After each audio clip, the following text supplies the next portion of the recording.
Tim Ferriss is the author of 3 best-selling books: The 4-Hour Workweek, The 4-Hour Body, and The 4-Hour Chef.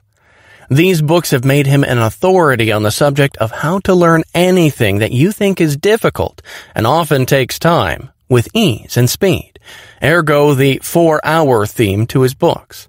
In this summary, we'll learn about the principles he learned on how to get rapid weight loss, build muscle fast, have incredible sex, heal your body, and eventually become a superhuman. Although being a superhuman sounds far-fetched, the idea of getting a healthier and stronger body the easy way will be quite enticing. You'll be learning these concepts and more as you go over the highlighted pieces of information from his bestseller, The 4-Hour Body. Chapter 1. The Fundamentals. Overview. This chapter covers the first few chapters of Tim Ferriss's book. Here we'll cover the first 2 chapters of The 4-Hour Body, which are the minimum effective dose and rules that change the rules. Chapter 1 talks about taking advantage of the bare minimum when it comes to weight and fat reduction. It assumes that anything in excess of that minimum is wasteful. Just like boiling water, once water has boiled, it has already reached its boiling point. It can't boil any higher or hotter, since all that will do is produce more water vapor. Chapter 2 tears down some of the erroneous assumptions about weight loss, body fat reduction, workouts, exercise methodology, calories and calorie counting, why the yo-yo diet isn't really that bad, genetics and its effects on a person's predisposition regarding weight loss, etc. Summary of minimum effective dose. In Chapter 1 of his book, the author Tim Ferriss talks about the very basics. Well, that's the premise that we can gather from the chapter title. He begins by telling an anecdote about Arthur Jones, who's been dubbed in the exercise science world as the angry genius. He tells of an incident when Jones was with Arnold Schwarzenegger and another Olympia finalist, Franco Columbu. Arnold, being as he was rambling on and on during their long drive. Jones couldn't get a word in, which is contrary to his usual disposition. He dominated conversations. So Jones had it, pulled over, and then dragged Arnold out of the car and told him to shut up. I'm paraphrasing, of course, cutting out the profanity. And Arnold was transformed into the quiet listening type for the next 3 days. Even though Jones was the type who was usually angry at anything stupid, his findings and theories were clearly spot on. A lot of the things he taught have become his legacy, and they've become building blocks in what we know today in the world of modern exercise science. One of the things that has become Jones's legacy is what we call today as the minimum effective dose, or minimum effective load. What is the minimum effective dose? So what is the MEL, minimum effective load, or MED, minimum effective dose? Simply put, it's the smallest load or dose that you can take in order to produce the desired results in your workout regimen. Jones was, of course, more interested in the exercises that used weights. Jones even said that anything that goes beyond this minimum effective load is non-productive and will only waste resources or energy. He taught that there were 2 MELs or MEDs, both terms are interchangeable, that one should keep an eye on. 1. The removal of stored fat, which is achieved by triggering the activation of certain bodily hormones that are responsible for that. 2. The addition of muscle in either small or larger quantities. Jones's idea is to do only the bare minimum in order to achieve muscle growth and trigger hormonal growth mechanisms. The idea, of course, is to induce the bare minimum muscular and hormonal triggers to achieve the desired results. The theory also states that all that's required is to do 80 seconds of intense workout using a minimum of 50-pound weights. Of course, it should be understood that there are variations here depending on certain factors. But the 80 seconds plus 50 pounds is the target or goal. That's the dose, as it were, and taking more will trigger an overdose. Ferriss sums it up neatly as, more is not better. Summary of rules that change the rules.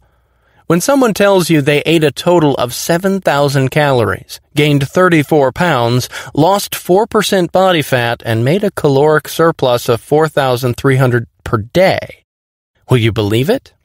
On top of that, he claims that he was able to drop his total cholesterol levels from 222 down to 147. All of that was achieved in just 28 days. Is it doable? Yes. And Tim was able to achieve it. Why does that blow people's minds away? The answer is simple. Their brain's way of thinking and point of view is conditioned on the premise that weight loss, or weight gain for that matter, is a matter of calories in minus calories out. So is that rule false? Absolutely not. You see, it isn't the only rule. It's popular, though. A workout that lasted a total of 4 hours, which was broken down into 30-minute-long exercises, that's what it took. John Goethe was right when he said that a mystery doesn't necessarily need to be a miracle. To do what other people call impossible, all you have to do is to ignore the rules that are currently popular today.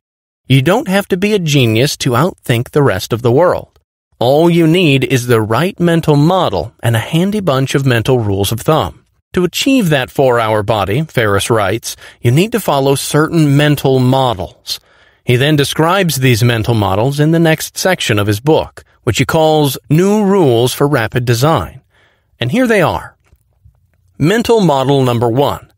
No exercise burns many calories.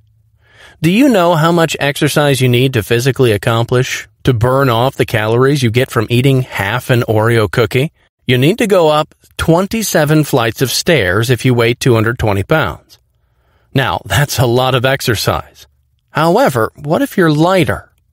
That means you need to cover more flights of stairs. You're doing all of that for just an Oreo cookie. Well, half the calories that you get from eating half an Oreo cookie. Now, what's wrong with this puzzle? Ferriss explains that people are usually looking at the least important piece of the puzzle. The calorie is easy to estimate and it's cheap to measure. It's a popular variable used in today's health studies. It's not always the amount of exercise that you do that counts when it comes to losing weight. Mental model number 2. A drug is a drug is a drug. People love labels. This thing is a supplement. This other one is an over-the-counter drug. This other one is an over-the-counter drug. This one, on the other hand, is a prescription. This one is natural and this one is synthetically manufactured. Well, guess what? Your body won't make these distinctions. There are marketers that laud the value of all natural products, saying that they're safer than synthetic drugs or supplements, and that they're free of side effects. Ferriss notes that a legal herb can kill a person as well as an illegal drug, given the right circumstances. Don't focus on labels and don't let them distract you. Mental model number 3. The 20-pound recomp goal.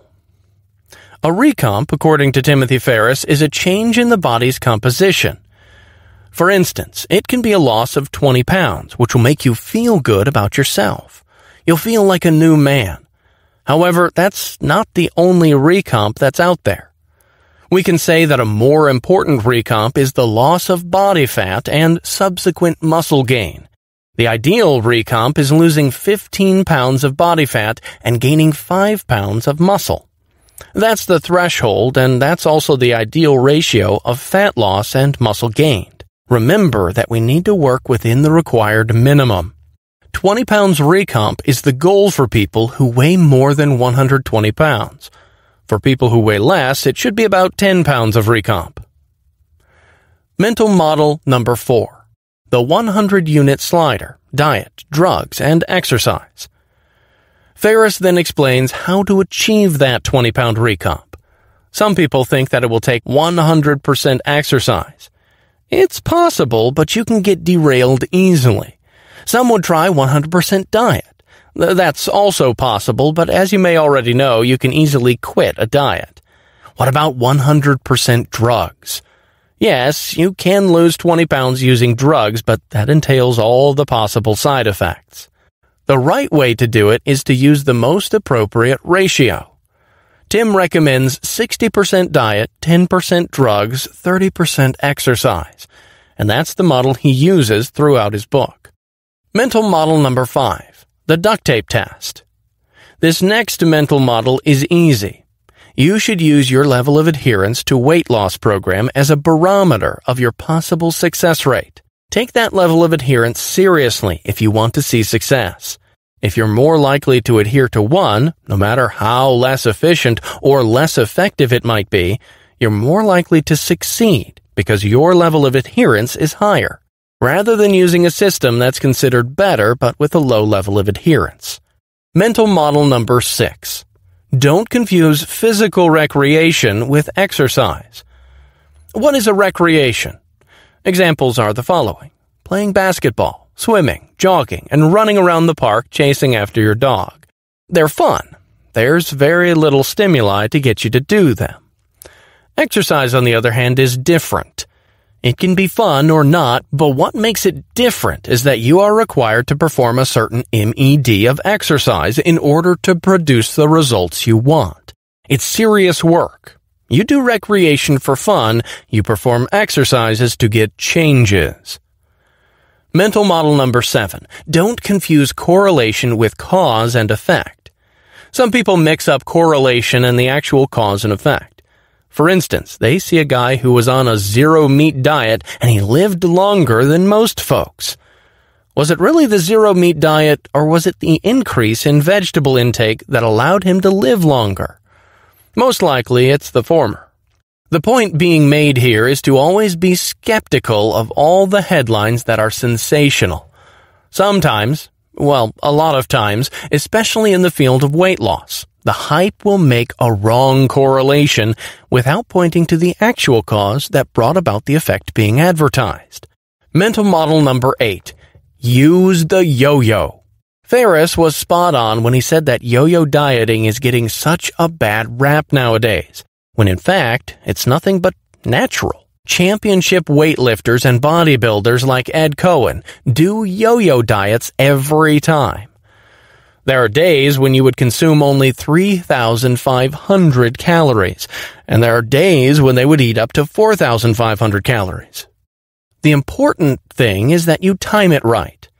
That means that you can eat your favorite cheesecake and not let your conscience nudge you in the ribs. It's impossible to maintain peak body conditioning all year round, and that comes from the mouth of champions. Mental model number 9. Predisposition versus predestination. Some people say that their current overweight issue is due to their genes, and there's nothing they can ever do about it. The leader of the Human Genome Project, Eric Lander, says otherwise. He says that genetic determinism is false. It doesn't mean that if you have genes that predispose you to be fat, they will eventually make you fat no matter what you do. You can still do something about it even if your condition has a genetic component to it. Bad genetics can't be used as a crutch. Mental model number 10. Eliminate propaganda and nebulous terms. Isn't it interesting that a lot of terms have been invented throughout the years when it comes to health and fitness? Terms like toning, optimal, fitness, aerobics, cellulite, and Zumba have been given their fanfare. The problem is that they're just terms used for either marketing or propaganda. Take the word aerobics. When it was invented, gym instructors were looking for a word they could use to describe the act of jumping up and down. Another word is cellulite. It was invented on April 15, 1968, and it was a minor problem for a minority of women. Simply put, it's just fat. It's not even a disease. However, the related number of diet-related articles and publications rose up to 70%, all dedicated to the reduction of cellulite. Before believing a new term, ask if it's quantifiable. Most of the hype use words that can't be quantified. This exercise is optimal for what? Is it optimal for an athlete? Is it optimal for increasing my lifespan? Remember to ask. If they can't explain why or what, then it's hype. Don't fall for it. Mental model 11. Why a calorie isn't a calorie. All calories are the same, right? Wrong. Ferriss cites a study conducted by Kikwich and Pawan, where test subjects were made to consume the same amounts of calories.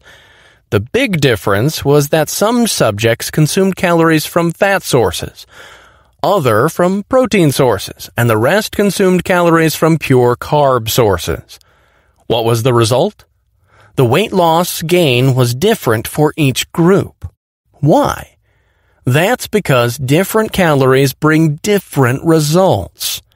The effect of calorie allocation can be modified depending on the amount of muscle gain and fat loss you want to achieve. The factors to consider include a person's digestion. Another factor is the protein-carb-fat ratio. Sexism sells. One final note about this chapter is Ferriss's highlight about why sexism sells. He highlights the fact that a lot of the health and exercise marketing effort is centered on women. Marketers say that women need certain types of exercise, and they have to follow some sort of program, so they'll look and feel great. There's this new trendy exercise that's specially designed for women. Don't fall for it. Chapter 2. Ground Zero. Overview. This chapter covers Chapter 3 to Chapter 5 of the 4-Hour Body, which are entitled The Harajuku Moment, Elusive Body Fat, and From Photos to Fear, respectively. The key takeaways from these chapters include the following. Experiencing a Harajuku moment. Why people fail to commit and take good advice. Misconceptions about body fat. How to effectively measure your body fat density. Failure-proofing your commitment to a change in your body and pretty much everything you commit to. Summary of the Harajuku Moment. Tim Ferriss calls the next section of his book as Ground Zero. It's a pretty descriptive title to use given the theme of what he wanted to focus on. Why do you think some people end up with a huge collection of how-to ebooks, CDs, audiobooks, and actual books on their shelves? For many of us, we love to listen to advice. We like to read them. However, do we ever heed them? No. Even the best people in the world are sometimes poor followers, and some don't even practice what they preach. Ferriss points out to two particularly important reasons. 1. A lot of people do not have enough reasons to commit to the action. That is to say that your reason for not doing it is bigger than the reason you have for doing it. In Ferriss's own words, the pain you are already experiencing right now is not yet painful enough to move you to action, so you settle for inaction. 2. The lack of a follow-up mechanism. Sure, you hear a brilliant piece of advice. You read stuff on his book or even this book, and it made sense. You can say that it even gave you the equivalent of an epiphany. Will you be able to do the things that were told you? No. Why? Because just like the majority of the people on this planet, we tend to forget even the most insightful of messages we hear. It inspires us at the moment we hear it, but since we aren't reminded of it later on, we tend to forget and carry on. So what is a Harajuku? Harajuku is actually a place more than a thing or experience. It's somewhere in Tokyo, and it's a place where you can get really nice clothes. So how did someone like Timothy Ferriss find out about it? He didn't. He learned about it secondhand from Chad Fowler. Chad Fowler was the co-organizer of the RailsConf and the annual RubyConf conferences. And here is where Chad and Timothy met. Chad related his tale about his Harajuku moment. There he was, Chad, in Harajuku, Tokyo. He had been obese for more than a decade. Just like everyone else on the planet, he pretty much had an idea what to do in order to look and feel great. Lose weight. And he, being the total geek that he was, already had enough info on the matter to get it done. Unfortunately, he lacked the motivation to do so. He has heard enough advice, but he wasn't willing to listen and heed it. So there he was, with his buddies in Harajuku, checking out clothes one night. It didn't take long before he gave up the search. That was him and one of his friends. He even lamented that it doesn't matter what he wore since he's not going to be looking good anyway. After saying that, it finally hit him. That feeling of surrendering to your circumstances hit him, which was exactly the context of the words he just blurted out. It ate him to the core, knowing that a successful man as he was, whatever he said was totally against his character. For the longest time, he knew that the only thing that anyone ever needed to do to be exceedingly successful at something is to get started with the intent of being remarkable at what one embarks on. This was his Harajuku moment, a moment of awakening. Well, it was more like slapping yourself in the face to knock some sense into you, that sort of thing. You already know what to do. You already know you can do it, and all you need is yourself giving you that much-needed nudge in the ribs to get you started. The rest, of course, is history. That covers reason number 1. What about reason number 2? For Chad Fowler, the numbers kept reminding him. Calorie counting became his tool to measure his progress. In effect, everyone must find his own way of monitoring progress. Find your own method to follow up and track where you are and how far you've gone. Summary of elusive body fat and the deceptive scale. A lot of people think that fat is only skin deep. Ferriss even posted an MRI in his book to show that fat deposits in the body can be found pretty much everywhere. There are also fat deposits found under the skin as well as underneath or at the body's organs. Still think you can do spot reduction? Just how are you going to target the fat deposits that are nowhere near the muscles? While on the subject of reducing fat, and of course one's weight, there will come a time when your weight reduction efforts will produce smaller results. That can sometimes become quite frustrating. After 2 months of intense exercise, more than you were able to do since the day you started, you hop on the weighing scale only to find out that you lost only 8 pounds. When you check the amounts of weights you're using, you also find that the exercises that you're doing are much more intense. But the weighing scale doesn't lie. You only reduced a small amount of weight. The weighing scale can be deceptive sometimes. It only shows you the difference in weight loss, but it can't tell you how much weight your new muscles added to your overall weight. You may have lost this much pounds now, a dismal figure compared to the amount you lost earlier in your training. But then you gained weight, muscular weight, which isn't necessarily bad.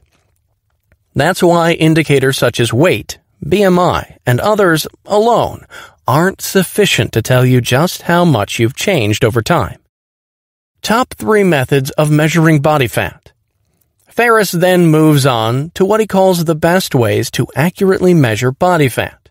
He tried a good number of these tools, which included Slim Guide calipers, Omron, BodPod, DEXA, Bodymetrics, AccuMeasure, ultrasound, and skinned fold, among others. He compared the results that he got from the tools that he personally tried, and finally recommended the top 3, according to his experience. The 3 are Bodymetrics using ultrasound, BodPod, and DEXA. DEXA, DEX, stands for Dual Energy X-ray Absorptiometry. This isn't a cheap option since it can cost anywhere in between $50 to $100.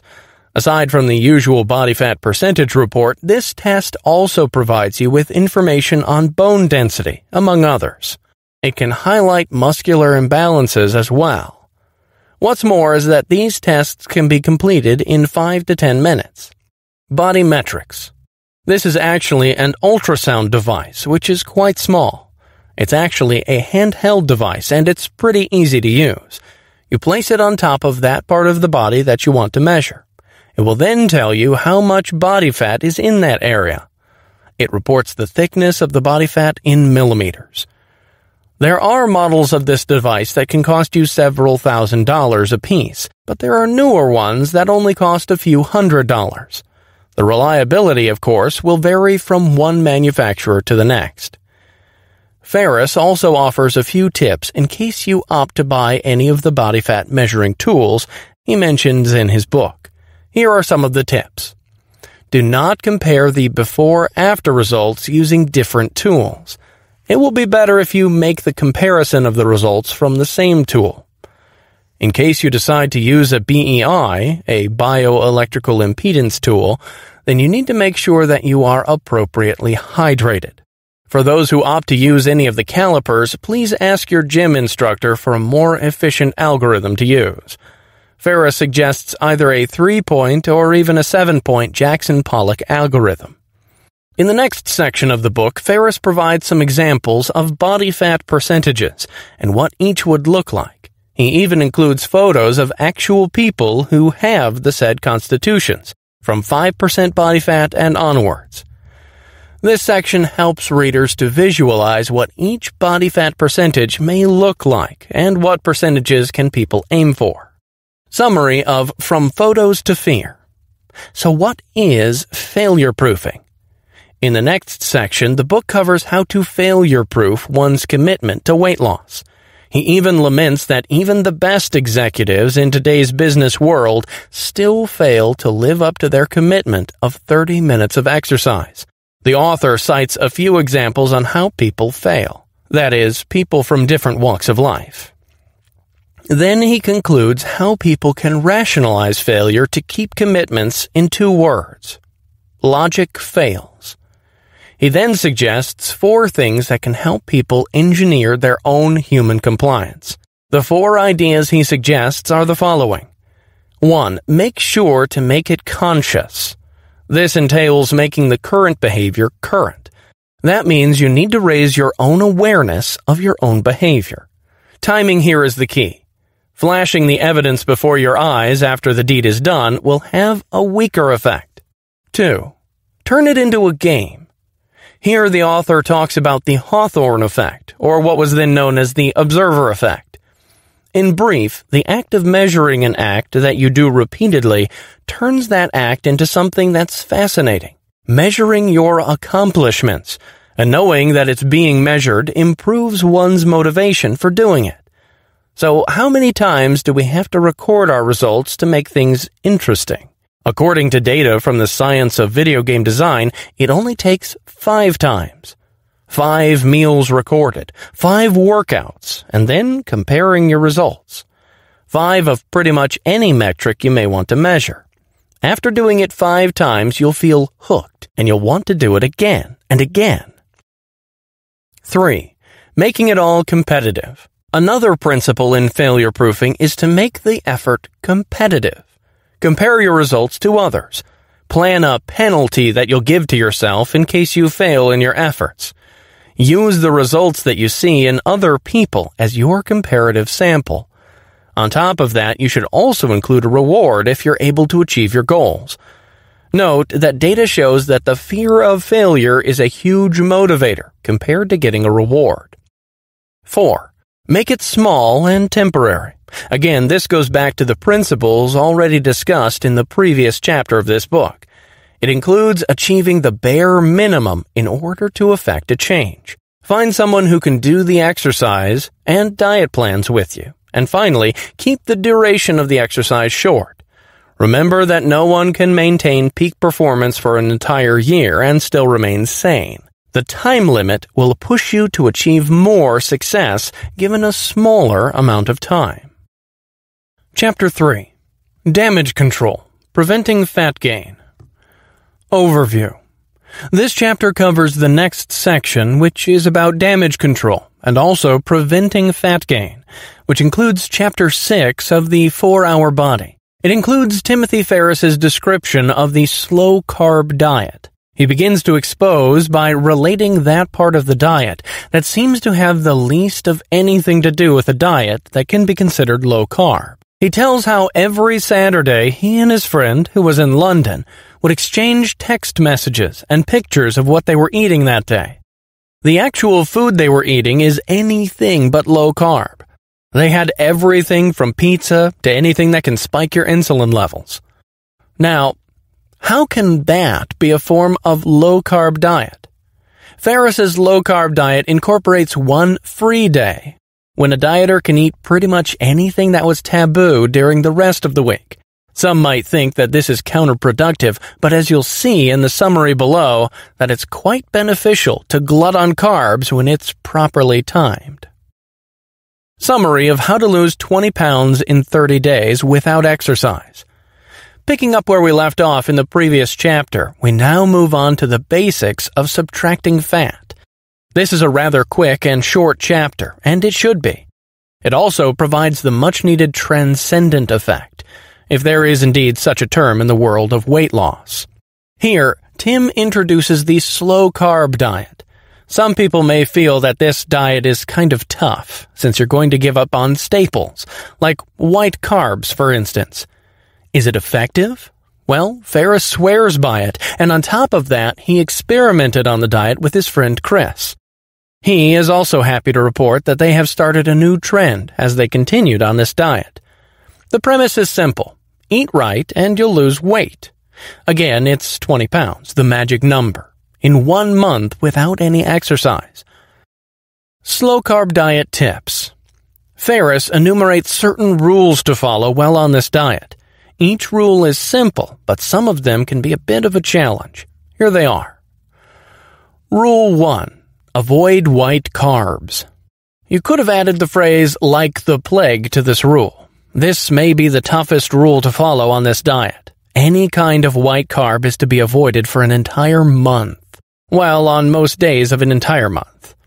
The only time you're allowed to eat white carbs, the only exception to this rule, is when you are finishing resistance training. One good reason to avoid white carbs, highlighted by Ferriss's book, is chlorine dioxide, the thing that's used to bleach flour. Incidentally, it combines with certain proteins in your body and forms alloxan, the thing that researchers use to induce diabetes in lab rats. Rule 2. Eat the same few meals. That is to say, you should be eating small meals consistently. Ferriss even goes on to encourage his readers to eat the same meals day in and day out for the duration of the diet. It's only 1 month. To make up for the bulk of the food and add a few more calories to your meals in case you need it. Then have more veggies and eat more frequently. Rule 3. Don't drink calories. Any drink that is sweetened is out while you're on this diet. Ferriss even suggests that you should drink lots of water in massive amounts. Milk, juice, soda, or any other sweetened drink is out. The only other drink that you should be having other than water is wine. Rule 4. Never eat fruit. In Timothy's words, our ancestors didn't need to eat fruit 7 days a week, and you shouldn't too. He explains that the primary sugar in fruits is fructose. The only exception to this rule are tomatoes and avocados. Rule 5. Take 1 day off each week. Finally, 1 day each week, you get to choose which day, you get to run wild and eat like pigs. Feast on anything. Eat like there's no tomorrow, because this is the only day in the week when you can practice gluttony like it was your very own New Age religion. Okay, we may have overemphasized that point a bit. Summary of Slow-Carb Diet 2, the finer points and questions. This chapter of the book works like an FAQ page of sorts. Some of the questions are actually complaints, if you take the time to analyze them. Some of the answers cover the common mistakes that people make when they try the slow-carb diet. Remember that these questions are drawn from real-life experience, and anyone who tries the diet may ask the very same questions as well. Here are some of the questions and a summary of the answers to the said questions. The diet is too strict. Start by applying slow-carb to breakfasts only. Lose 3% body fat in 5 weeks. After seeing the results, try the complete slow-carb diet for 1 week. Eating the same food over and over again is boring. Guess what? You're already doing it. Chances are you may already have had the same breakfast at least 3 times this week. Rotating 6 tasty meals each week isn't much of a problem, and you have your no-holds-barred day on top of that. Is it okay to take supplements while on this diet? Yes, you can. Ferriss even suggests calcium, magnesium, and potassium supplements. That question about dairy. It is true that dairy has low GI and low GL, but they have a high insulinemic index, 90 to 98. Why is fruit forbidden? Adding fruit does not define what a balanced diet is. Is there a substitute for beans? If you hate the farting more than the beans, then soak them in water for a few hours. If blandness is the problem, then season them with garlic powder, balsamic vinegar, etc. Is it possible to undo all the weight loss on the cheat day? Ferriss does his cheat days on Saturday, and he's lost weight and maintained the reduced weight. The short answer is no. The question of spice use. The answer is yes, but avoid cream-based sauces. Common mistakes. Not eating within the first hour of waking up. Not eating the right amount of protein per meal, 20 grams per meal recommended. Not drinking enough water. This diet requires taking time to cook food. Measuring your weight before your menstrual cycle. Overeating foods that are prone to portion abuse, e.g. nuts, peanuts, hummus, beans, etc. Eating too much artificial sweeteners. Going to the gym a lot more often than needed. Chapter 4. Subtracting the fat. Basics to advanced. Overview. This section picks up where we left off from the 7th chapter of The 4-Hour Body by Timothy Ferriss. Here he discusses how to prevent gaining weight during your binge day and spoiling everything that you worked hard for. Chapter summary of preventing fat gain when you binge. One of the questions that were asked in the previous chapter was about the possibility of regaining the weight you lost on the free day when you're allowed to binge till you drop. For Timothy Ferriss, it was every Saturday when he says he could eat like a proverbial pig and lead a gluttonous life, albeit for only 24 hours. Tim polled his thousands of Twitter followers for the foods that had the most fat in them. He then proceeded to consume as much as he can in 12 hours. He ended up 6,000 kcal in the attempt. Why attempt it? He wanted to prove that the idea of calories in, calories out isn't absolutely true. He then describes the lost art of binging, or binge eating, which is the equivalent of eating all the crappy food but making sure it either goes to the muscles or just passes out of the body unabsorbed. How? Here are 3 principles in how to do just that. 1. Minimize insulin release. Consume a small quantity of fructose. Use supplements that increase insulin sensitivity. Drink citric juices. 2. Increase the rate at which the food exits your digestive system. 3. Do short exercises while on the binge. Principle 1. Keep the storage hormone to a minimum. Insulin is regarded as the body's storage hormone. You minimize the body's tendency to release it by blunting out the possible jumps in your body's sugar level. So just how do you do that? Here are a few suggestions right out of the book. The book offers 4 suggestions in order to minimize insulin release.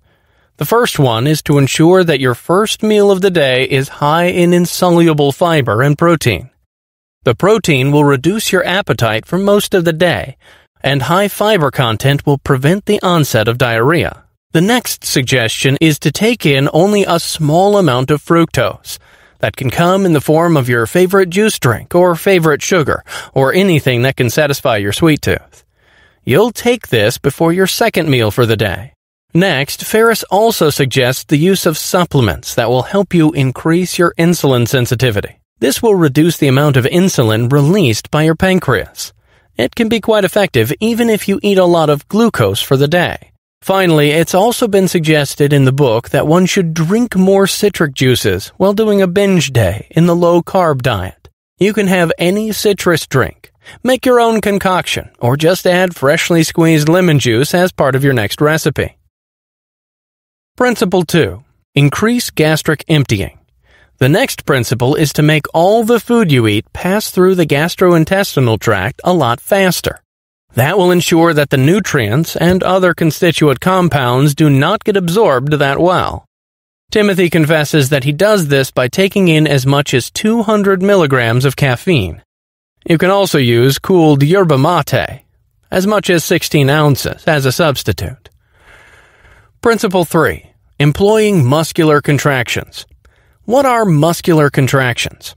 Well, they're a fancy way of saying small, short, but powerful exercises that can make you break a sweat in no time. For this part, Ferriss did chest pulls, wall presses, push up against the wall, and squats during his binge days. Note that each exercise only lasts from 60 to 90 seconds, a few minutes, and they were performed before every meal. If that wasn't feasible, say you're in a party or other social gathering, then you can do these exercises about 90 minutes after having your crazy carb-filled meal. He chose these exercises because they required very little to no equipment.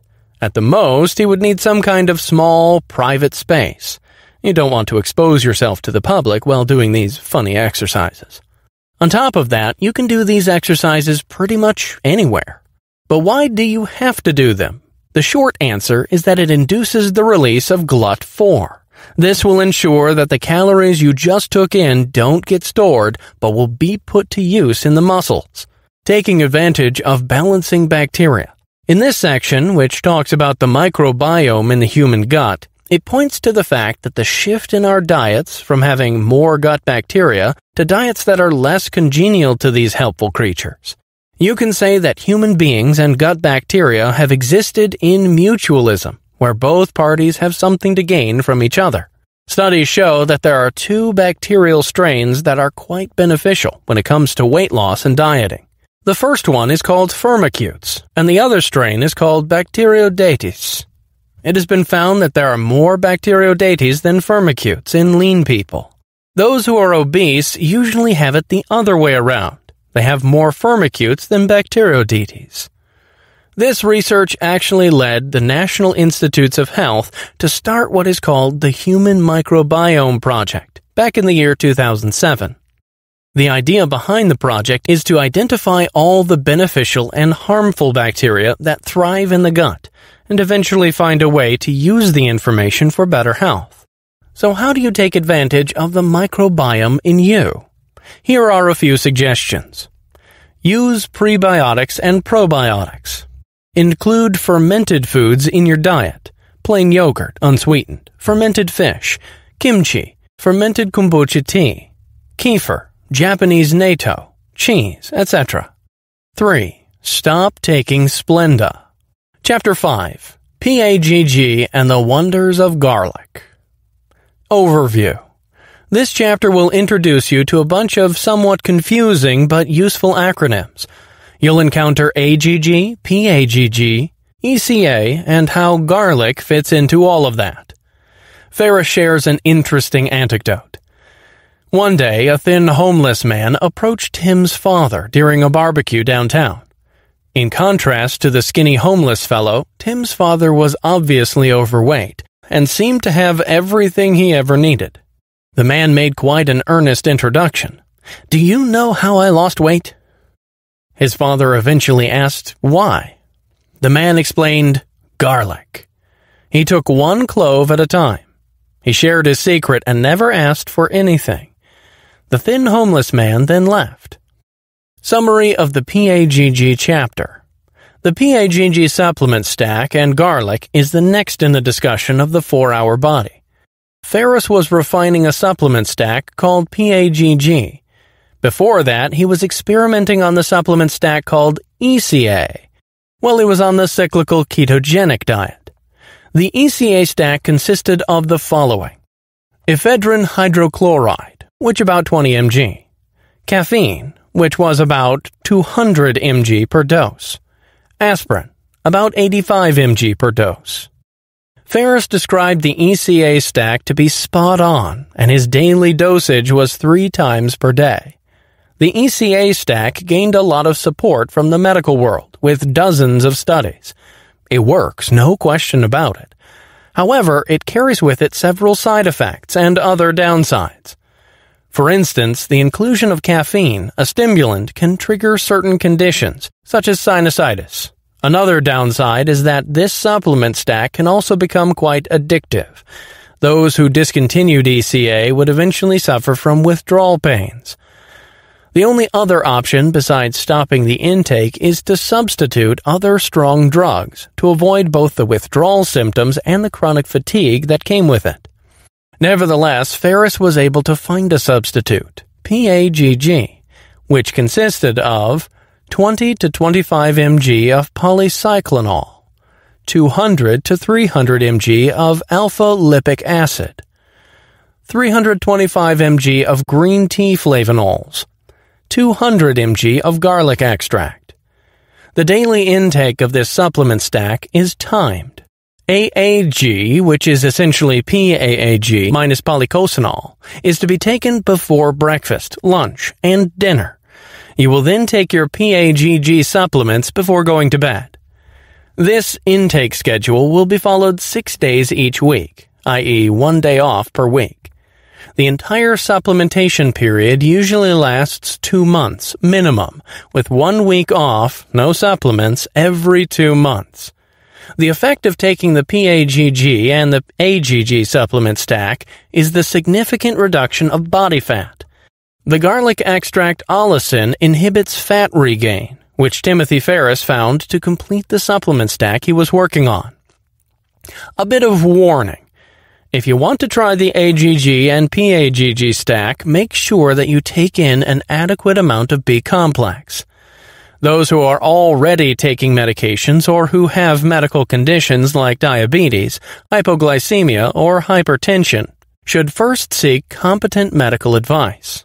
Anyone taking any blood-thinning medications such as aspirin or warfarin should also seek the advice of their doctors before PAGG supplementation. Chapter 6. Subtracting the Fat, Advanced. Overview. This chapter summarizes the chapter entitled Mastering Temperature to Manipulate Weight and other related chapters in the 4-Hour Body under the section Subtracting the Fat, Advanced. The key takeaways from this summary include the following.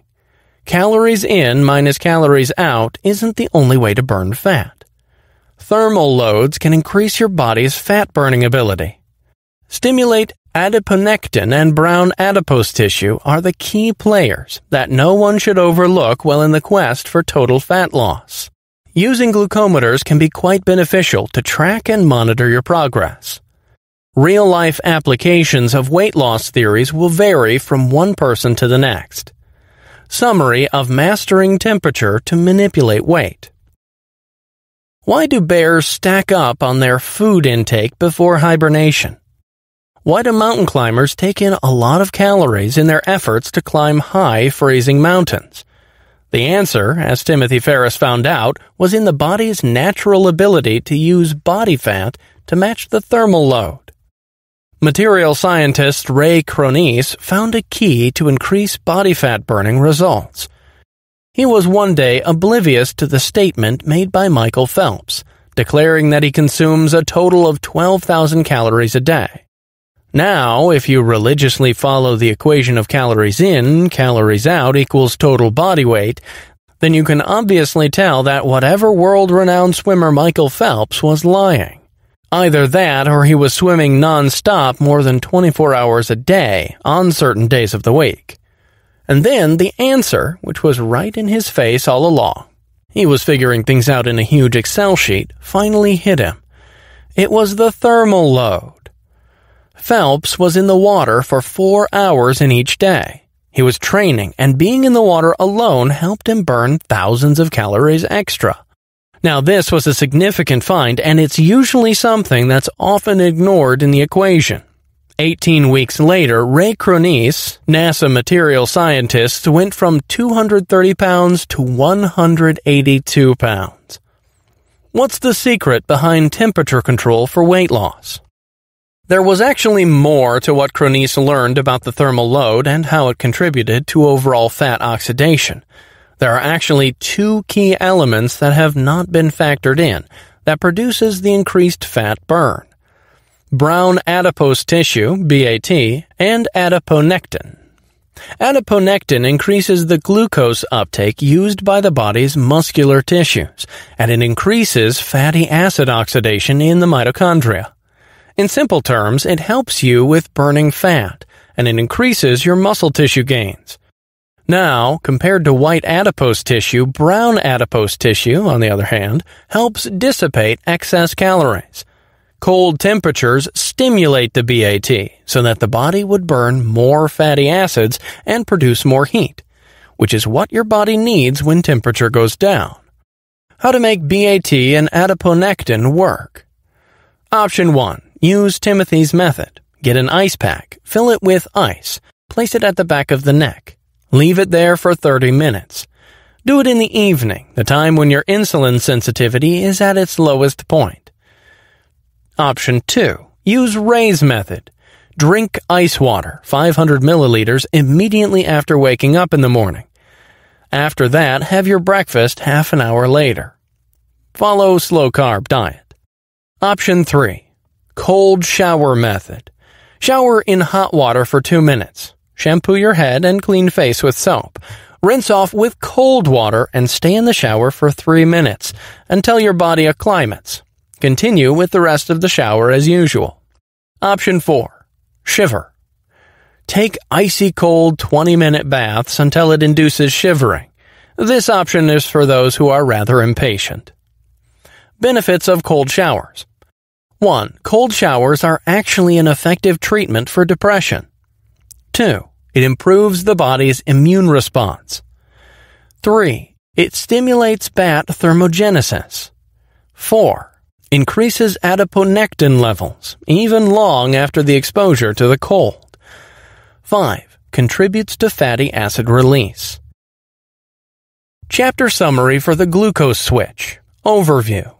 This chapter covers Timothy Ferriss's experimentation with a variety of glucometers. It also highlights the benefits of using them. The chapter also provides his findings using these devices. A little bit of warning provided by the author in this book is that you should first consult with your doctor before you use any of these devices, since you will have a device implanted. Summary of the glucose switch. Beautiful number 100. Tim Ferriss experimented with a variety of glucometers, most of which required a device or part of the system to be implanted in one's body. He began with products from Dexcom, which is the same type of products used by American professional race car driver Charlie Kimball. He eventually tried other devices from different brands and calibrated them according to his needs.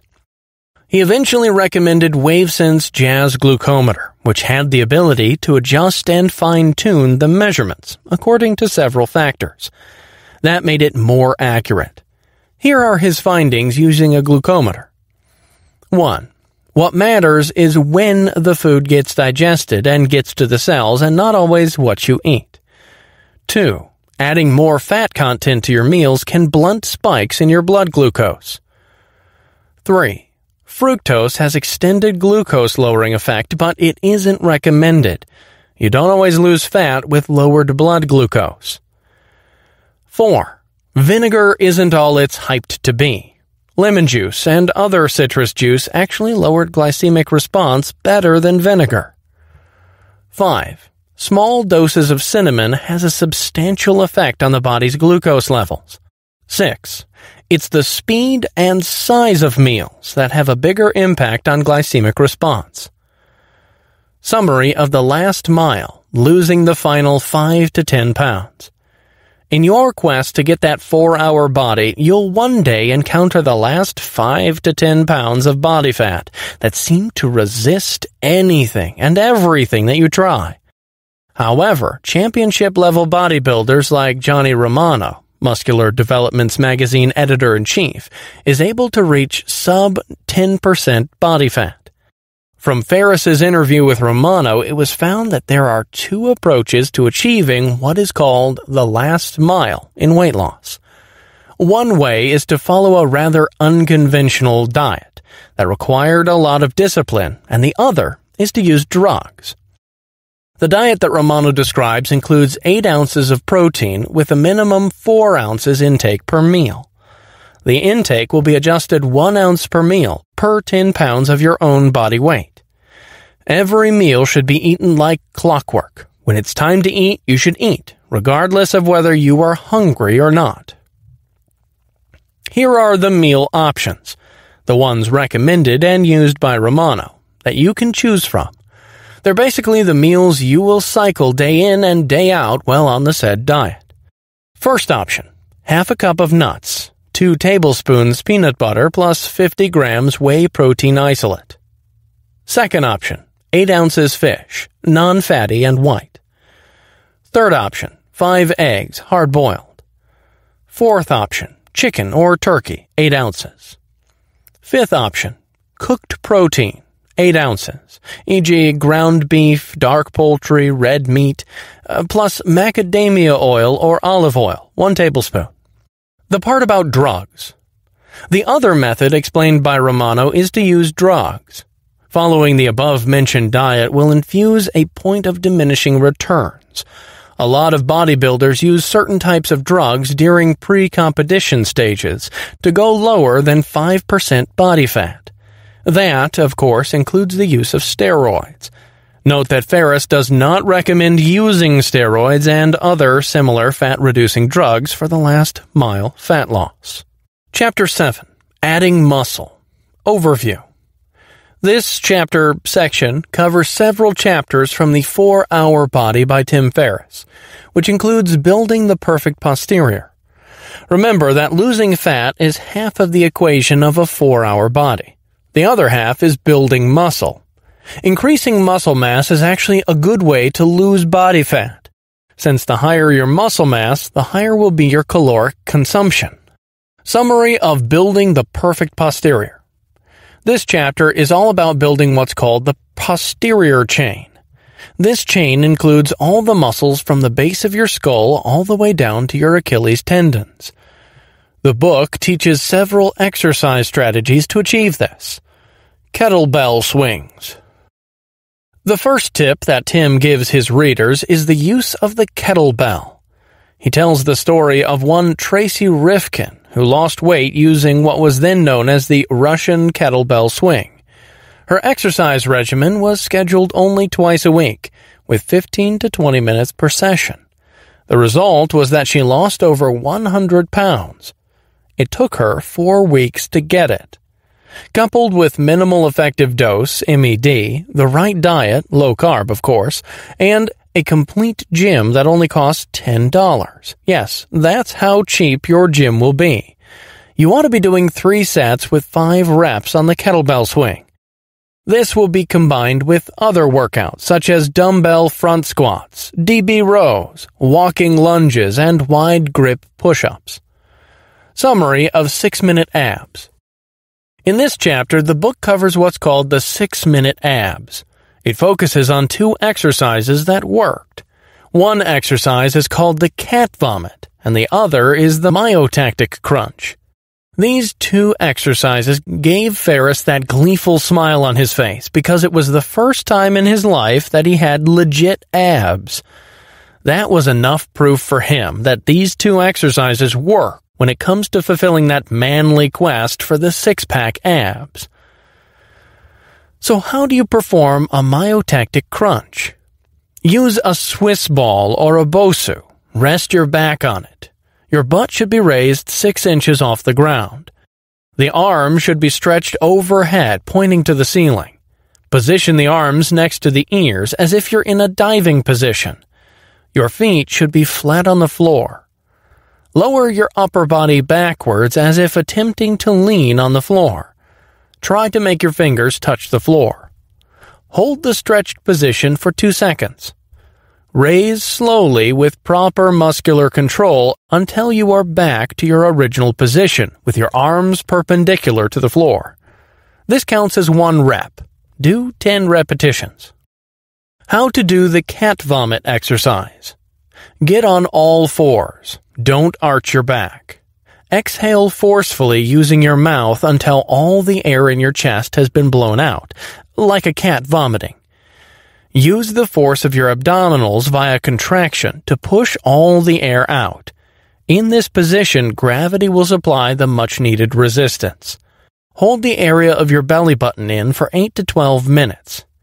Inhale through the nose. Inhale and exhale again. That counts as 1 repetition. Do a total of 10. Summary of Geek to Freak. If you can recall, losing fat is only a portion of the entire equation for the 4-hour body. Do you still think it's impossible to gain 34 pounds in just 28 days? Tim Ferriss isn't the only one who was able to achieve this feat. Ferriss mentions a 65-year-old man by the name of John who was able to do it, and another guy by the name of Casey Viator. who was the test subject of the 1973 Colorado experiment by the Colorado State University. So how did Ferriss achieve such a feat? Perform one set to failure for different exercises. Use the 5-5 repetition cadence. You should only focus on 2 to 10 exercises per workout. Increase your recovery time. Note that achieving that much muscle mass wasn't achieved by pure exercise alone.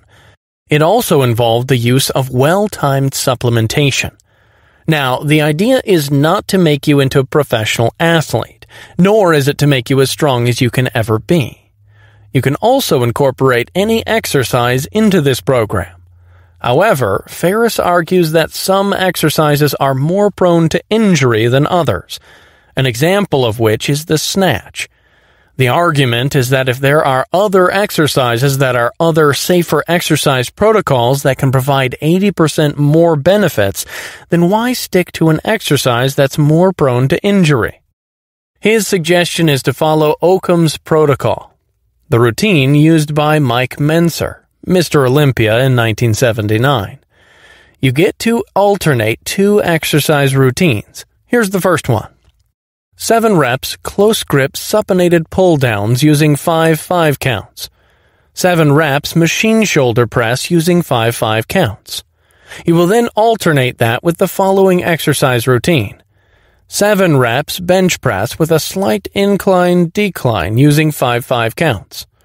10 reps leg press using 5-5 counts, or alternatively 50 kettlebell swings. 3 minutes on a stationary bike at 85 RPM. How frequent should you be doing these exercises in the gym? Here's the rule. Increase the amount of your recovery time as you grow. The bigger and stronger you get, the lesser time should be going to the gym. Remember that it takes longer to repair a 20-pound muscle than it is to repair 10 pounds when you were just beginning. Chapter 8. Improving Sex. Overview. In Chapter 6, the author talks about improving sex. He explores 4 different headings or subjects. The first of which is called the 15-minute female orgasm, parts 1 and 2, followed by sex machine, and finally doubling sperm count and happy endings. Chapter Summary. The author begins by relating his experience with a friend that goes by the name of Tallulah Sulis. She, according to the author, is an expert in the field of female orgasms. She explains that the most sensitive part of the clit for most women is the 1 o'clock quadrant. When you're facing the woman's clit, you divide the view into 4 quadrants. Find the one in the 1 o'clock position. It should be the one at the upper right. If you're the woman looking at it, it should be the one at the upper left. Tallulah then referred him to Nicole Dodone. Well, it was more like she recommended that he meet with her. He wrote down the name and recollected its significance. From there, Ferriss began his so-called quest. The quest, of course, is to test the theory and find a girl who has never before experienced an orgasm.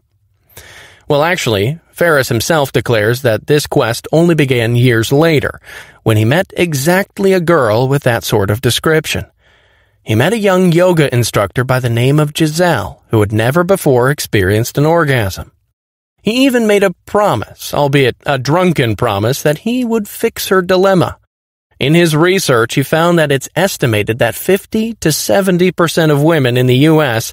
has never really experienced an orgasm before. From that effort, Timothy Ferriss proclaimed that he was able to facilitate orgasms in women with a stunning success rate of 100%. The process. Ferriss explains his process. He wrote down some FAQs. A lot of them were related to extending male endurance, which can be called a limiting factor for some men. Some of his questions included how to tweak sex positions to get a better chance at making the woman orgasm. 2. How to maintain your erection after ejaculation. 3. Is it possible to orgasm multiple times without ejaculation? 4. How to keep the penis from stretching out over time. Well, in this research, he concluded that you will never have a shortage of information or experts who will claim that they are masters of the art of making a woman orgasm. He even described it as a paradox of choice, given the vast number of sources that you can tap. No wonder a lot of people are delusional as to whether or not you can find the G-spot and make a woman orgasm. He even drew a parallel of sorts, that this search of his can be paralleled to Shaler's quest from the snow leopard. Finding everything else that's great and wonderful and not really finding what it is you're looking for. Ferriss narrowed down his sources, surprisingly, to a woman who has literally done it all and still hasn't experienced an orgasm. Nina Hartley. Yes, one of the most prolific porn stars and sex gurus of his time. However, happenstance that led him to Nina wasn't produced by pure Googling alone. He had a friend who actually had a most profound sexual experience with her. Yes, his friend Sylvester Norwood reported he had his greatest sexual encounter with Hartley. Talk about the stars aligning to help Ferriss get the answers he was looking for. There was no doubt in his mind that Nina can get the job done. What confused him was how in the world was Sylvester, a boy who was even scared of talking to girls, to get the chance to know Nina intimately. The answer was a go-between. Sylvester's mother. She was attending a group meeting where she met Nina, who was also in attendance. They got together and chatted. Sylvester was a huge fan of Nina and even had a huge porn stash, all full of Nina's videos. He begged his mom to introduce him. Nina then agreed to break in the boy. And they've been friends since. A decade later, Nina and Sylvester were still good friends. So this time, it was Sylvester who introduced Nina to Ferriss. Their phone call lasted more than 2 hours, and it was nothing short of a one-on-one masterclass in sex. 2 points stand out from that conversation of theirs, which are the following. 1. Precondition a woman for orgasm, which entailed masturbating prior to or after bedtime. 2. Make modifications on sexual positions. This means you have to angle the penetration so that the penis has more contact with the G-spot. This also eases the pressure on the head of the penis, which makes the man last longer. 3. Adjusting the pressure of the position. With improved pressure, the man's pelvic bone has more contact with the woman's clit, which improves her chances of reaching orgasm. So how do you apply all of that? Here's an example using the conventional missionary style. The first adjustment you will make is to make the woman's hip is elevated, about 6 inches or so off the bed. You can use a pillow to achieve that effect. The man will then keep his hips as close as he can to the woman's hips, while sitting on his heels and his knees spread, each one against one side of the woman's hip.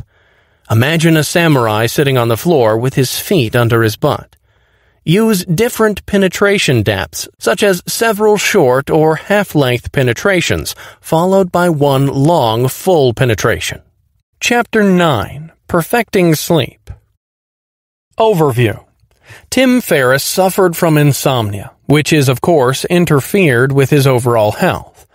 Sleep, as you might already know, is the key to muscle and bodily repair. It is essential for building muscle and losing weight.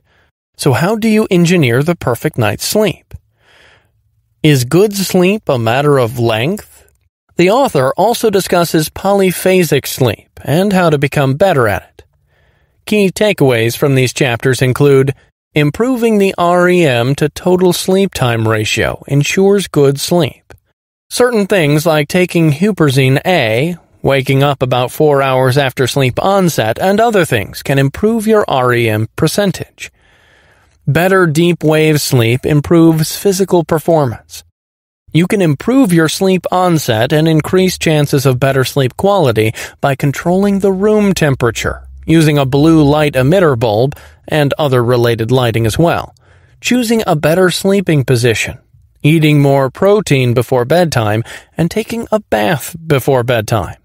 Polyphasic sleep is a good way to maximize your day, and it's especially helpful to new parents and those who have to sleep less. However, it does have its downsides, so beware. Summary of the Perfecting Sleep chapter. Ferriss turned to various devices to track his sleep-wake patterns. With the number of devices that were attached to him, he said he looked like RoboCop, only comatose. With the help of devices such as Zeo, WakeMate, and a couple of accelerometers, he was able to deduce the following. 1. Good sleep isn't really about the length of time you sleep. What's important is the REM to total sleep ratio. The higher the REM percentage, the better the sleep, and better is one's recall skills. 2. Waking up after 4.5 hours of the onset of sleep increased the total REM to total sleep ratio. The trick is to stay awake for about 5 minutes and then go back to sleep. 3. Taking Huperzine A 30 minutes before going to bed, 200 milligrams, will increase the total REM percentage from 20 to 30%. 4. To improve physical performance, you must increase the percentage of your deep wave sleep. 5. Drinking wine 4 hours before going to bed will decrease deep wave sleep. On the other hand, if you take California poppy extract before sleeping, increased deep wave sleeping. 6. Low blood sugar will make you feel tired when you wake up in the morning.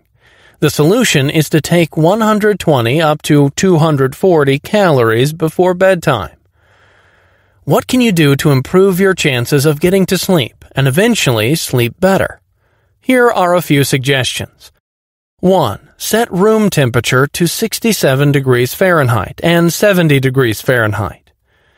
2. Eat a protein-dominated meal with large dose of fat 3 hours before bedtime. 3. Use a blue light emitter bulb, Philips Go Light. 4. Exercise 20 minutes before going to sleep. Use isolateral resistance training. 5. Take a cold bath 1 hour before you go to bed. 6. Take advantage of an ultrasonic humidifier. 7. Use a night wave pulse light. 8. Use the half-military crawl position. Summary of sleeping less with polyphasic sleep. In this chapter, the author discusses polyphasic sleep. Here, he explores the possibility of sleeping less and still feeling energized. Polyphasic sleep requires one to break down sleep patterns into multiple segments. Eventually, it means that people can actually sleep as little as 2 hours each day.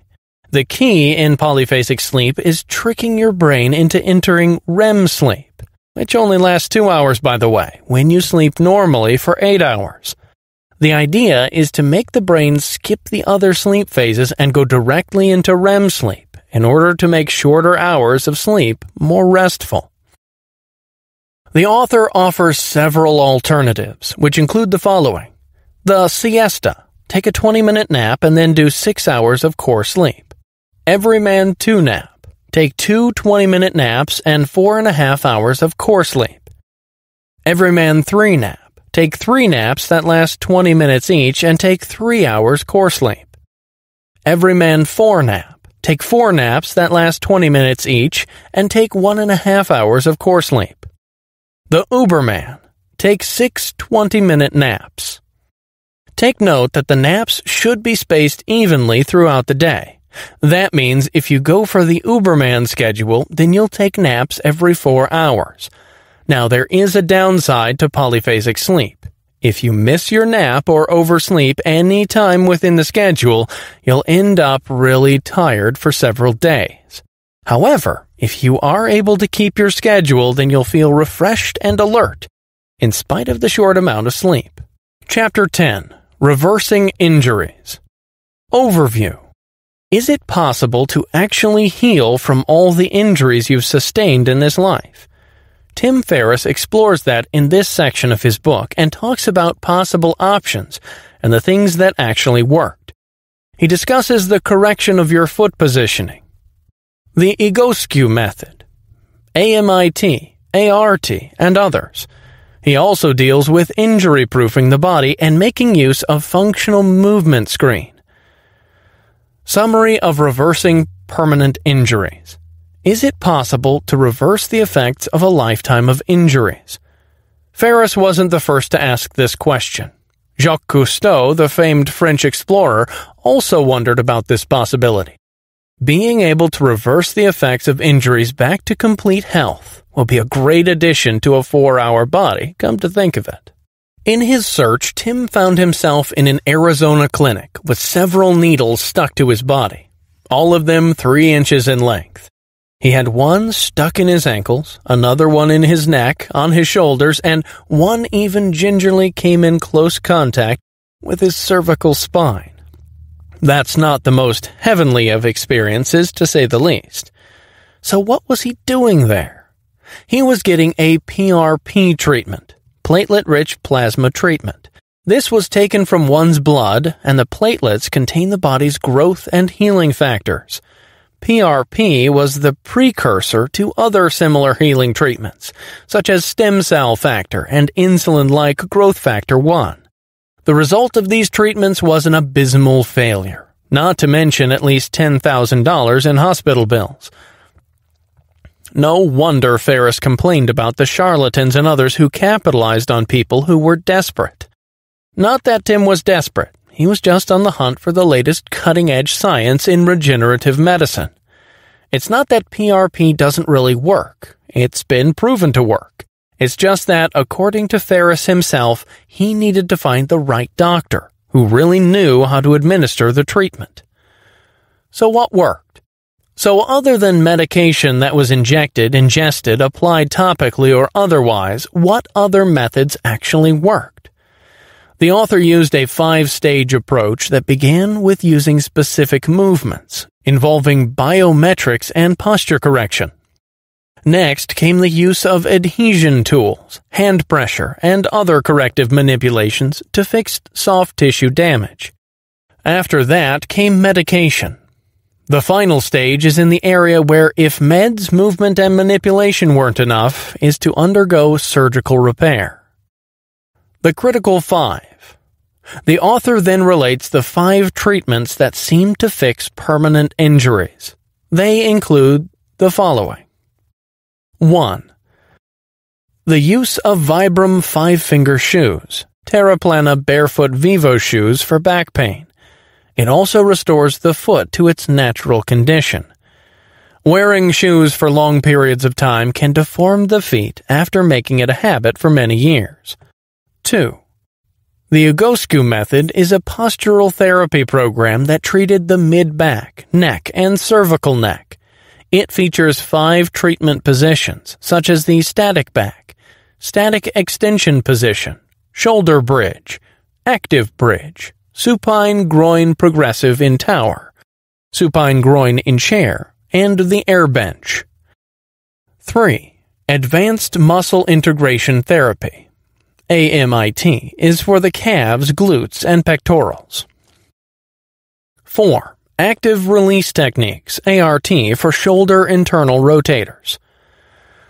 5. Prolotherapy, which fixed his right wrist and left knee. 6. Biopuncture, which treated the Achilles tendon and the infraspinatus. Injury-proofing the body. This chapter is all about functional movement screen, or FMS.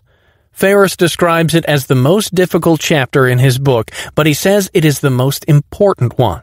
Come to think about it, if you mainly focus on rapid gains in body performance, weight loss, and muscle mass gain without making any preparations for injury prevention, then you are setting yourself up for some disastrous situations. Your 150-pound self, as you develop your body, is much different from its 100-pound version. FMS is the brainchild of Gray Cook. According to him, the most common cause of sports-related injury, or pretty much any other kind of physical injury, is neither tightness nor weakness, but imbalance. You can just as easily get injured doing a deadlift or just lifting the luggage. FMS is actually a series of movement tests that will help identify any imbalances. The tests will include the following.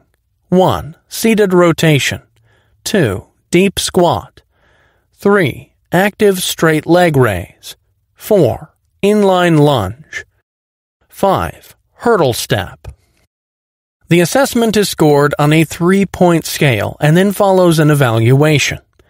Asymmetry and motor control issues can be identified using this test. Corrective exercises and movements will be administered to each individual for correction and injury prevention. What corrective movements and exercises were used to correct motor control issues and left-right imbalances? The following are the top 4. 1. 2-arm single-leg deadlift. 2. Chop and lift. 3. Cross-body 1-arm single-leg deadlift. 4. Turkish get-up. Note that these are only the top 4. There are other corrective movements that are used in FMS as well. Does it work?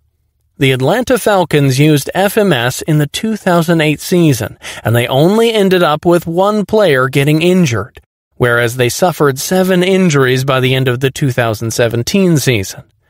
The Indianapolis Colts also had the fewest injuries in the NFL.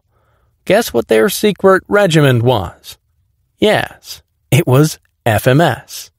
Chapter 11. Running Faster and Farther. Overview.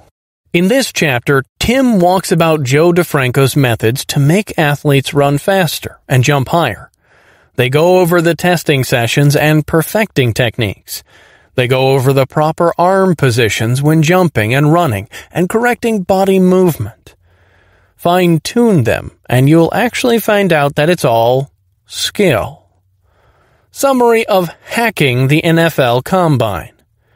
Tim Ferriss at one time trained with Joe DeFranco, who was also known as the Yoda of the NFL Combine. He's been known to create beasts out of athletes. His protégés were described as monsters who ran and jumped farther and higher than they usually could. Jumping higher. Now, how was he able to do that? DeFranco used a unique training combo that improved an athlete's running performance and vertical jump. In the case of the author, this was the required regimen for improving his vertical jump.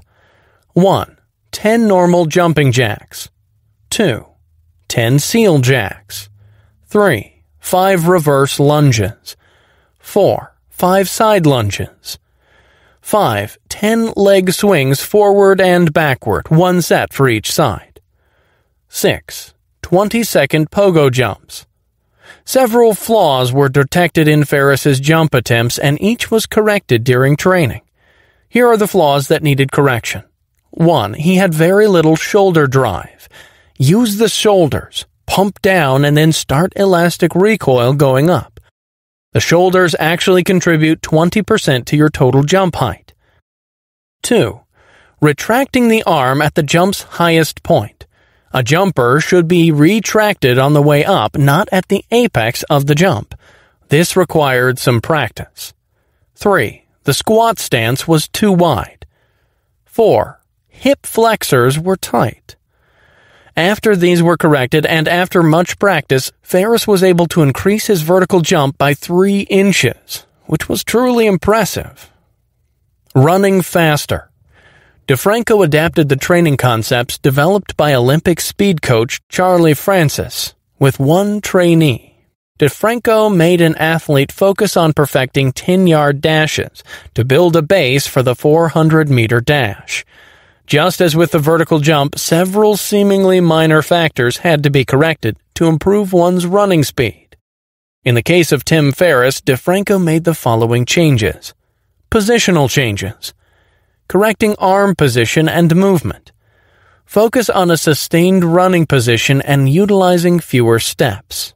Right-handed athletes should place their right hand down on the track and their left foot forward on the starting position.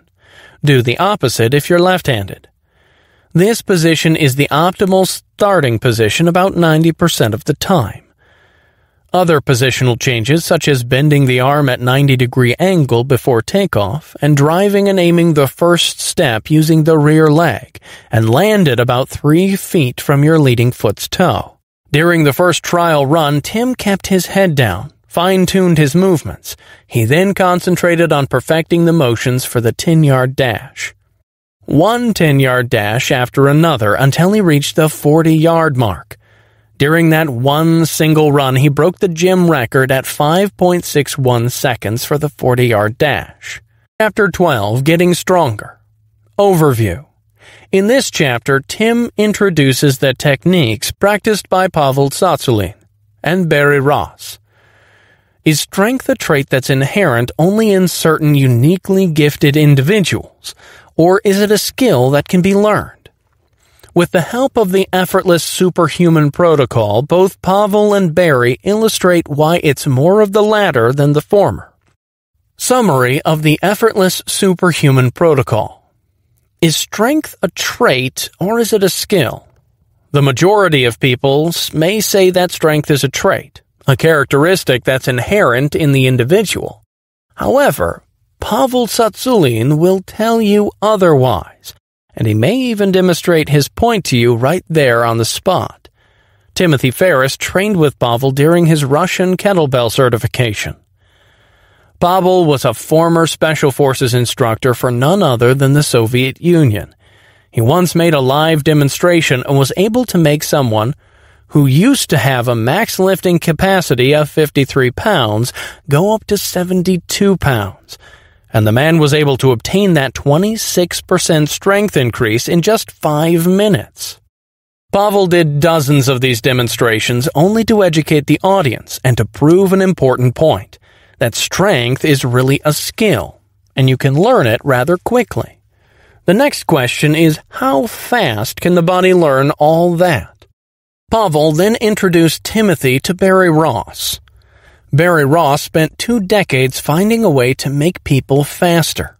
His solution, according to Ferriss, is to reduce what we usually see as irreducible, aka the effortless superhuman protocol, if you'd rather have a fancy way to call it. Okay, smarty pants, what's the logic behind it all? Barry's training program is actually predicated on actual research, and the answer is skeletal muscles. One of the crucial things you need to get faster and stronger, too, is to increase ground force support. How much support force? The answer is 1/10 of your body weight will boost you 1 meter per second. What you need to reinforce is your skeletal muscles, because 1 kilo of that can produce support for 44 kilograms of body weight. That means the stronger the skeletal muscles in an athlete, the better able he is to make use of the contact force when his foot hits the ground, and the faster he is in case he needs to run. Here's a sample workout in Barry's protocol for maximal strength. 1. Dynamic stretching. 2. Push-ups, 10 reps, or bench press 2 or 3 sets with 2 to 3 repetitions. 3. Deadlift to knee, 2 to 3 sets with 2 or 3 repetitions. 4. Plyometrics after each deadlift set. 5. Core exercises 3 to 5 reps, 3 to 5 sets. 6. Static stretching. Of course, Barry fine-tuned this protocol along the way, and at times you need to change things up to suit an athlete. Some are more advanced than others. Note that you should always reduce time under tension, usually just 10 seconds, to minimize lactic acid production in the body. This acid can also extend one's recovery period. Another rule that Barry applies is to lift heavy but don't lift hard. The barbell is your tool to gain an advantage in strength over an opponent of equal skill. And here, Barry introduces the rule of 10 reps. Well, approximately 10. 3 sets of 3 reps or 5 sets of 2 reps. And you're only supposed to lift 3 days a week. Oh yeah, you shouldn't train to failure. That way, when you finish your workout, you feel stronger than before you even started. Chapter 13. From Swimming to Swinging.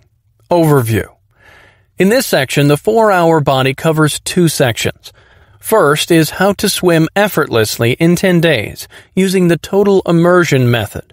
And the second is improving baseball swings. Tim here teaches about the total immersion method to swimming and how you can reduce drag by carefully streamlining your body and using its entirety to swim. The second half is about dynamics of the swing, as taught by Jamie Calvas. Summary of total immersion method. For a guy who was good at every sport, sucking at swimming was an embarrassment. Ferriss almost gave up on the effort, but he met Chris Sacca, who was training as a triathlete. He met Sacca at a barbecue and told Ferriss that he knew the answer to his swimming problems. He recommended the total immersion method, the training program by Terry Laughlin, America's swim coach. 8 tips for novices.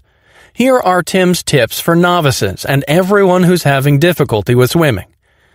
1. Focus on your shoulder roll so that you can propel your body forward using the least amount of effort. Make sure to maintain a horizontal body position, which creates the least amount of resistance in the water. Yes, you will be swimming freestyle in the water, not right on top. Don't pull using your arms or kick with your legs, because that will only result in a smaller propulsion force. Use your entire body to swim. 2. Keep the head aligned with your spine. That is, assume the same posture as if you were standing, but only horizontally. Remember to drive your arm under the water. Use small flick kicks to help you turn your hips, and then drive your arm, not the lead arm, forward. 3. Don't swim on your stomach. Alternate by swimming on your right side, then on your left side. 4. If you have your left arms as your lead hand, penetrate the water using your right arm. The fingers should be angled downwards. Extend your arm far below your head. The downward water pressure that your arms will be making will raise the lower part of your body, including your legs, thus reducing drag. When your arm enters the water, it should be pointing downwards at an angle. Remember to focus on longer strokes, not more strokes. Make sure to glide with each stroke you make and reduce the number of strokes you make with each lap. That way you last longer and feel less tired. To breathe, turn your body and extend your lead arm, the one that's in the water. Try to look at the elbow of the arm that's going to enter the water. Note that some triathletes turn almost as if they were about to face skyward. This will help you avoid taking only small gasps of air, which again will make you feel tired quickly. 7. Practice hand swapping. Practice one detail at a time. Use short drills in shallow water. 8. Whenever you feel strained, that means you're not using the right technique, review your movements and compare them to the techniques described in Total Immersion. Summary of the architecture of Babe Ruth. The second half of this chapter deals with improving baseball swings. Here, Tim talks about his experience with Jamie Calvas. You can say that he is a guru when it comes to baseball swings. Throughout his baseball experience, he was able to improve certain aspects of the game, including several numbers. He was very analytical about the sport since he was a kid. One of the things that major league players pay him to see his notes on, how to increase slugging percentage. Slugging percentage. Slugging percentage, simply put, is the amount you get when you divide how many bases have been run by the actual number of appearances a batter has made on the plate. So how do you tweak those numbers? Here are the following principles that Calvas taught Tim in their 45-minute training session that was supposed to transform Tim into a world-class ball hitter. Picking your angles. The first phase is to pick your angles. Here Calvas talks about what is called the cushion. This occurs when your front heel has landed on the ground before you make your forward swing. In this phase of the swing, you should have the most torque created between your hips and your shoulders. A good angle for your cushion is 25 degrees, and Calvas calls this angle S.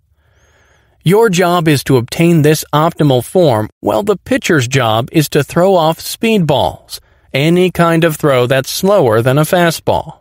He will usually lure you to go into a weaker hitting position and eventually throw strikes. The slot. The correct slot position is when your back elbow drops precisely to your side. Note that in this position, the angle of your spine will remain vertical. When you whip that bat in this position, you'll not be using the power of your arms.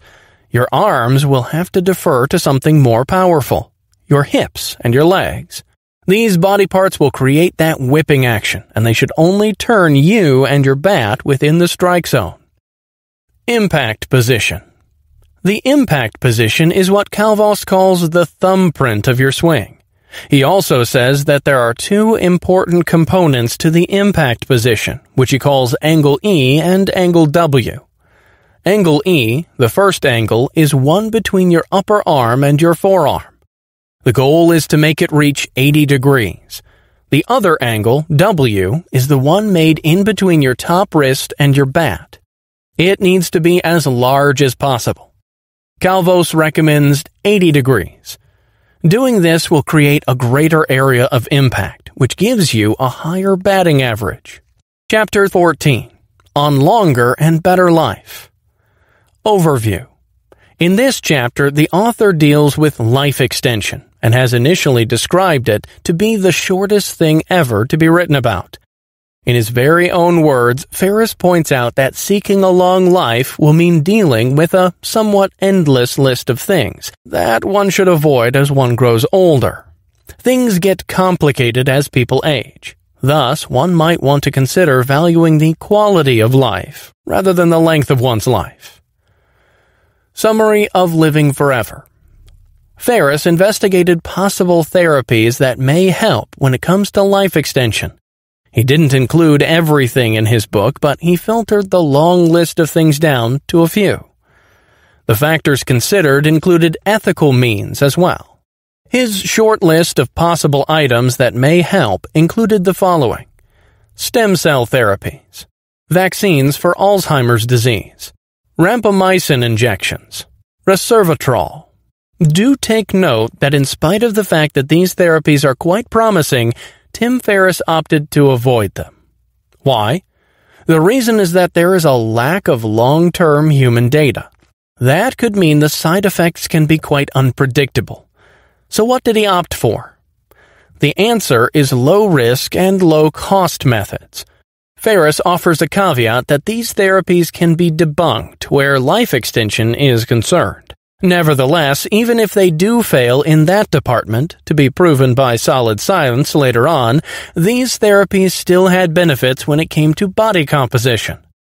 So here is Tim Ferriss's short list when it came to life extension. 1. Creatinine monohydrate taken in cycles of 5 to 10 grams. It's used as a drug to prevent the onset of Alzheimer's, Huntington's, and Parkinson's disease.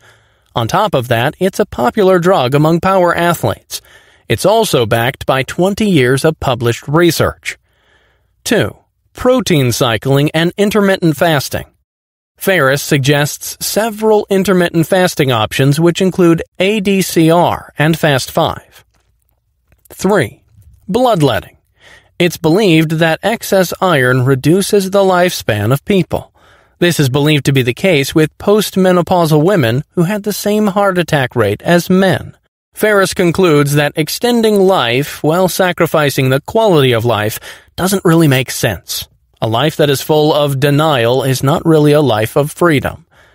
The greatest rewards can come not from a long life, but from a good one. Chapter 15. Closing Thoughts. Tim Ferriss believes that there is a unity between mind and body, and rejects the Cartesian idea that they are separate. When you start a change in the body and everything exterior, it begins a chain reaction, a domino effect of sorts that eventually takes care of the entire system of the body. A lot of us have resigned ourselves to our current circumstances, what Tim calls a partial completeness. We believe that this is just how we are and are powerless to change things. The principles that Ferriss discussed in this book will help you start that domino effect that will change you completely. You can and will become a complete human being. The first thing you need to do is to improve your outer game. We hope that the things you have learned here will help you start a chain reaction that will change you from both within and without. The next step is to go pick the tidbits that you can immediately work with in order for you to obtain that 4-hour body. Work on it one step at a time, and then one day you will be far better than how you were when you started. Thanks again for reading this book.